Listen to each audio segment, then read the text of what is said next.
మిత్రులారా, మీకు అందరికీ చరిత్ర తెలుసు. ఆనాడైనా ఏనాడైనా ఈవెన్ ఈనాడైనా తెలంగాణకు విలన్ నంబర్ 1 కాంగ్రెస్ పార్టీ అని మనవి చేస్తా ఉన్నా. మనందరికీ కూడా తెలుసు ఆ విషయం.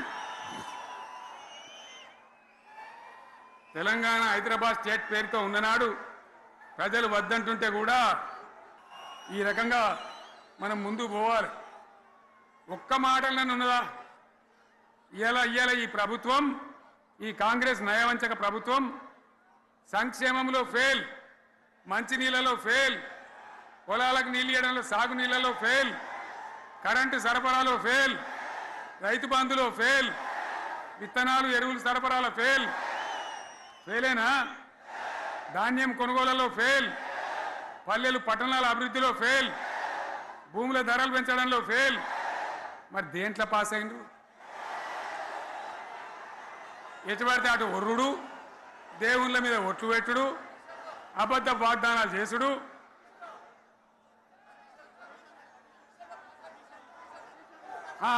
కమిషన్ అట 20-30% కమిషన్లు తీసుకున్నాడు, సంచులు నింపుడు, సంచులు మోసుడు. అంతేనా? కరెక్టేనా ఈ మాట అన్నా? కరెక్టేనా? నేను చెప్పి అన్ని ఫెయిల్ అయిందా ఈ ప్రభుత్వం? నిజమైతే ఒకసారి చేతులు లేవటరు, దయచేసి స్టేజ్ మీద లేవటరా. ఫెయిలేనా? ఈ మాట 20%, 30% కమిషన్లని నేను అంటలేను. ఎవరన్నారు? స్వయంగా ఆర్థిక మంత్రి ఛాంబర్కు పోయి 200 మంది కాంట్రాక్టర్లు వాళ్ళు లొల్లిపెట్టి మమ్మల్ని 20-30% కమిషన్ అడుగుతుండ్రు, ఇది ఏమన్యాయం అని చెప్పి సెక్రటేరియట్లో చెప్పిన మాట నేను చెప్తా ఉన్నా. ఈ విధంగా మాజీ సర్పంచులు పాపం వాళ్ళు పనిచేసిన మా బిల్లులు ఇవ్వమనంటే వాళ్ళ గోస ఉచ్చుకుంటా ఉన్నారు. వాళ్ళేం పాపం చేసిండ్రు? ఈ విధంగా ఘోరం. ఇంకా ఈ అందానికి ఏం మాట్లాడతారు? కేసీఆర్ నువ్వు రా అసెంబ్లీకి, నీ కాయగూరకుడు ముచ్చట్లు తింటానికా? పిల్లలు అడిగితేనే మీరు జవాబు చెప్తలేరు. ఉన్నట్టు నిలబెడితే ఆ ఆర్థిక మంత్రి అసెంబ్లీలో లేచి 20% కమిషన్ తీసుకుంటాను కేటీఆర్ మాట్లాడితే ఆయన లేచి భుజాలు తడుముకుంటాడు. నీకెందుకు బాధ? నువ్వు తీసుకుంటేనే నీకు బాధ ఉండాలి కదా. లేచి పేదలు ఉల్లి పెడతా ఉన్నాడు ఆయన అసెంబ్లీలో. ఈ విధంగా మీ అనుభవం గొప్పదే, మీ పార్టీ గొప్పదే. మీ పార్టీలో 100 కోట్ల రూపాయలు ఉన్నమాట నిజం. మీకు టీవీలు, పేపర్లు, ఫామ్ హౌజులు ఉన్నమాట కూడా నిజమే, మేమేం కాదంటలేం. కానీ ప్రజల సమస్యలు మీరు ప్రస్తావించిందా? ఈ ప్రభుత్వం ఏ నిర్ణయం తీసుకుంటే ఆ నిర్ణయంలో ఉన్న లోపం, లేదా ఈ ప్రభుత్వం తీసుకున్న నిర్ణయంలో మంచి అనేది మీకు ఎక్కడ కనిపించలేదా? మీ అనుభవంతో మంచిని అభినందిస్తూనే, ప్రభుత్వాన్ని భుజం తడుతూనే మా వైఫల్యాలను ప్రశ్నించి, ఆ ప్రశ్నించడం ద్వారా ప్రజా సమస్యలను పరిష్కరించడానికి మీరు అక్కడ మాట్లాడి ఉంటే నిజంగానే ప్రజలు మిమ్మల్ని అభినందించి ఉండేవాళ్ళు. నేను ఈరోజు ఆ పెద్ద ఆయనను ఒక మాట అడగదలుచుకున్నా. ఎక్కడైనా ఎవరైనా ప్రభుత్వ ఉద్యోగిగా ప్రభుత్వం నుంచి జీత భత్యాలు తీసుకొని దాదాపుగా 16 నెలల నుంచి ఇంట్లో నుంచి కాళ్ళు కదపకుండా జీత భత్యాలతో సహా అన్ని వసతులను మీరు అనుభవిస్తున్నారు కదా. ఇది ఏ చట్టంలో ఉందని నేను అడుగుతున్నా. ఏ చట్టంలో ఉంది? ప్రభుత్వం నుంచి జీత భత్యాలు తీసుకున్న వాళ్ళు మేము విధులను నిర్వర్తించము. బసవేశ్వరుడే చెప్పిండు కదా, కష్టపడాలి, కష్టమే ఫలితాలను ఇస్తుంది, మనిషి అనేవాడు ప్రజల కోసం శ్రమించాలి అని. మరి మీరెందుకు ప్రతిపక్ష నాయకుడిగా హోదా తీసుకున్నారు? ఇప్పటి వరకు 65 లక్షల రూపాయల జీతం తీసుకున్నారు, బంగళా తీసుకున్నారు, కారు తీసుకున్నారు, వసతులు తీసుకున్నారు. పోలీసుల పహారా మీకు కల్పించిన ప్రధాన ప్రతిపక్ష నాయకుడిగా, మాజీ ముఖ్యమంత్రిగా అన్ని వసతులను అనుభవించకుండా, ప్రతిపక్ష నాయకుడు పాత్ర పోషించకుండా మీరు ఫామ్ హౌజులో ఎందుకు పడుకుంటున్నారని 4 కోట్ల తెలంగాణ ప్రజలు అడుగుతున్నారు. సమాధానం చెప్పాల్సిన బాధ్యత మీకు లేదా? ఆయన అంటే నేను రాను అసెంబ్లీలకు, మా పిల్లల్ని పంపించిన అంటాడు. నేను ఆయన్ని అడుగుతున్నా. పిల్లలు పంపించడానికైతే మీరెందుకు ప్రతిపక్ష నాయకుడిగా ఉండాలి? మీరెందుకు పార్టీ అధ్యక్షుడిగా ఉండాలి? మీరెవరు సభకు రాని ప్రతిపక్ష నాయకుడు మమ్మల్ని ప్రశ్నించే నైతిక హక్కు మీకున్నదా? మీ నైతిక హక్కు లేనప్పుడు మీకు మమ్మల్ని ప్రశ్నించే అధికారం ఎవరిచ్చిండ్రు అని నేను అడుగుతున్నా. ఈరోజు నేను వారిని సూటిగా అడుగుతున్నా. అధికారం ఉంటేనే, ఆదాయం వస్తేనే మీరు పనిచేస్తారా? అడ్డగోలుగా కొల్లగొడితేనే మీ అధికారం ఉన్నట్లనా మీకు? ప్రజలు కష్టాలలో ఒకవేళ ఉంటే ప్రజల దగ్గరికి ఎందుకు వెళ్తలేరు? మా దగ్గరికి రాలే, అసెంబ్లీకి రాలేదు, మమ్మల్ని ప్రశ్నించడానికి, మా కళ్ళల్లో చూడడానికి నీకు ఏదైనా భయం ఉంటే మరి నిన్ను ప్రతిపక్ష హోదా ఇచ్చిన ప్రజల దగ్గరికి మీరు ఎందుకు వెళ్తలేరని నేను వారిని అడుగుతున్నా. ఫామ్ హౌస్లో పడుకొని మీరు ఏం సందేశాన్ని ఇవ్వదలుచుకున్నారు రాబోయే తరాలకని నేను అడుగుతున్నా. అధికారం ఉంటేనే చెలాయిస్తాం, లేకపోతే ఫామ్ హౌస్లోనే మేము ఉండిపోతాం, ప్రజలు ఎక్కడికి పోయినా సరే గాలికి వదిలేస్తామని సందేశాన్ని ఇవ్వదలుచుకున్నారా మీరు ప్రతిపక్ష నాయకుడుగా నేను అడుగుతున్నా. నేను అడుగుతున్నా మిమ్మల్ని, మేము చేసిన పథకాలన్నీ ఆగిపోయినాయని. ఏ పథకం ఆగిపోయిందని నేను అడుగుతున్నా. రైతు బంధు ఆగిపోయిందా? షాదీ ముబారక్ ఆగిపోయిందా? కళ్యాణ లక్ష్మి ఆగిపోయిందా? Fee reimbursement ఆగిపోయిందా?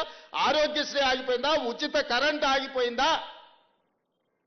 ఈ రాష్ట్రంలో ప్రజా పాలన ఎక్కడైనా ఆగిందా అని నేను అడుగుతున్నా. ఇవే కాదు, సన్న బియ్యం ఇచ్చినాం, పేదవాళ్ళ ఇళ్లకు 200 యూనిట్లు ఉచిత కరెంట్ ఇచ్చినాం, 500 రూపాయలకు సిలిండర్ ఇచ్చినాం, 60,000 ప్రభుత్వ ఉద్యోగాలు ఇచ్చినాము, 2.5 లక్షల కోట్ల రూపాయల పెట్టుబడులు తీసుకొచ్చినాం, ప్రైవేట్లో 1,00,000 ఉద్యోగాలు ఇప్పించినాం. ఈరోజు హైదరాబాదు నగరాన్ని విస్తరించడానికి అవసరమైన అభివృద్ధి కార్యక్రమాలను చేపడుతున్నాం. మా ఆడబిడ్డలకు ఆర్టీసీ బస్సులో ఉచితంగా ప్రయాణం రాష్ట్రంలో నలుమూలల అమ్మగారింటికి వెళ్ళినా, అమ్మవారిని దర్శించుకోవాలన్నా అనా పైసా ఖర్చు లేకుండా ఇయ్యాల మా ఆడబిడ్డలు ధైర్యంగా ఆర్టీసీ బస్సు ఎక్కగలుగుతుండ్రు అని అంటే 5,000 కోట్ల రూపాయలు రాష్ట్ర ప్రభుత్వం, మంత్రివర్యులు ఇక్కడనే ఉన్నారు, పొన్నం ప్రభాకర్ గారు, బట్టి విక్రమార్క గారు, ఆయన డబ్బులు ఇచ్చిండు, ఈయన డబ్బులు తీసుకున్నాడు. 5,000 కోట్ల రూపాయలు 15 నెలల కార్పొరేషన్ మేము చెల్లించినాం. ఇవన్నీ మీకు ఎక్కడ కనిపిస్తలేవా? కనిపించకపోయే అవకాశం ఉంది. ఎందుకంటే మీరు సభకే రారు కదా, మీరు సమస్యల గురించి తెలుసుకోరు కదా, సంక్షేమం గురించి మీకు అర్థమే కాదు కదా, మీకు తెలియకపోవడానికి అవకాశం తెలుసుకోవడానికి అవకాశం లేదనేది నేను సంపూర్ణంగా నమ్ముతున్నా. మీరు ఏ మత్తులో జోగుతున్నారో అది మీకే తెలవాలి, నేను అనదలుచుకోలేదు. మరి ఏ బాధ్యత లేని మీరు మమ్మల్ని కడుపు నిండా విషం పెట్టుకొని విద్వేషపూరితమైన ప్రసంగం చేయడం ద్వారా ప్రజల మధ్యలో చిచ్చు పెట్టాలనే ప్రయత్నం ఈ తెలంగాణ రాష్ట్రానికి మంచిదా అని నేను అడుగుతున్నా. ఏ చిన్న కార్యక్రమం ఉన్న ముఖ్యమంత్రిగా నేను రావడం లేదా? ఇదే రవీంద్ర భారతిలో ఈ సంవత్సరం క్యాలెండర్ తీయండి, ఎన్ని కార్యక్రమాలలో నేను వచ్చి మిమ్మల్ని అందరినీ కలిసిన. ప్రతిరోజు ఎక్కడికి వెళ్ళిన అత్యంత సామాన్యులను కూడా కలిసి ఎవరు పిలిచినా రేవంత్ అన్న అంటే ఏంది అని వెనక్కి తిరిగిపోయి కలిసి మాట్లాడి వాళ్ళ సమస్యలు తెలుసుకొని పరిష్కరించే ప్రయత్నం చేస్తున్నా కదా. తీయండి, 94 నుంచి 2004 వరకు 10 సంవత్సరాలు తెలుగుదేశం అధికారంలో ఉంది. 2004 నుంచి 2014 వరకు కాంగ్రెస్ పార్టీ రాజశేఖర్ రెడ్డి గారు అధికారంలో ఉన్నారు. 2004 నుంచి దాదాపుగా 2024 వరకు 10 సంవత్సరాలు చంద్రశేఖరరావు అధికారంలో ఉన్నాడు.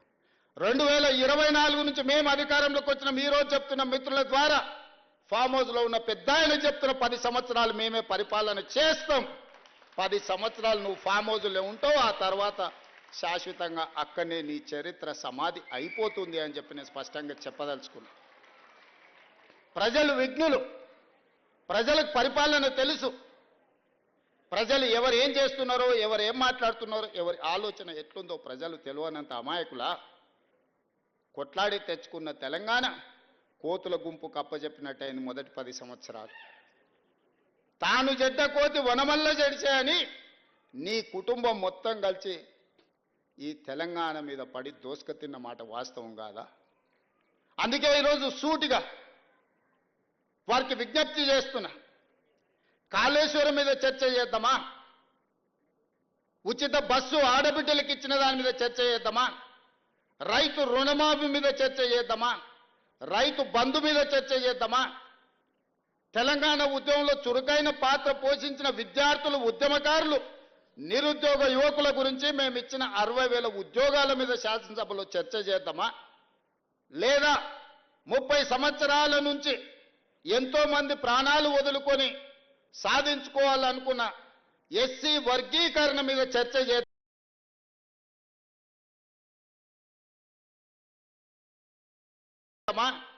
100 సంవత్సరాలు దేని మీద చర్చ చేద్దాం? చంద్రశేఖరరావు గారు మీరు చెప్పండి అని నేను అడుగుతున్నా. నేను సిద్ధంగా ఉన్నా. ప్రతిపక్ష నాయకుడిగా మీరు సూచన చేయండి. మా నిర్ణయాలలో లోపాలు ఉంటే ఎత్తి చూపండి, సవరించుకోవడానికి మేము సిద్ధంగా ఉన్నాం. కానీ విద్వేషం వెళ్ళగక్కి నీ కోపాన్నంతా మాటల రూపంలో ప్రదర్శించే ప్రయత్నం చేస్తారు. ఆయన కళ్ళకు, ఆయన చూపుకు ఒకవేళ బలమే ఉంటే ఆయన కడుపులో ఉన్న విషంతోనే ఒకవేళ ఎదురుగున్న వాళ్ళని మాయం చేసేది ఉంటే ఈ పార్టీకి వేదిక మీద ఉన్న మేము ఎవ్వరం లేకుండా పోయేటోళ్ళం. అంత విషం ఆయన మాటల్లో కళ్ళల్లో కనిపిస్తుంది. ఎందుకే 40 ఏళ్ళు తెలంగాణ ప్రజలు నేను గుండెల్లో పెట్టి చూసుకున్నందుక? కాంగ్రెస్ విలన్ అంటాడు. నాకు నిజంగా ఆశ్చర్యం కలిగింది. కనీసము మాట్లాడే ముందు మనం ఏం మాట్లాడుతున్నాం, మనం మాట్లాడిన తర్వాత ప్రజలు ఏ విధంగా తీసుకుంటారని ఆలోచన చేయాలి కదా. మనకు విచక్షణ ఉంది కదా, ఆలోచన ఉంది కదా.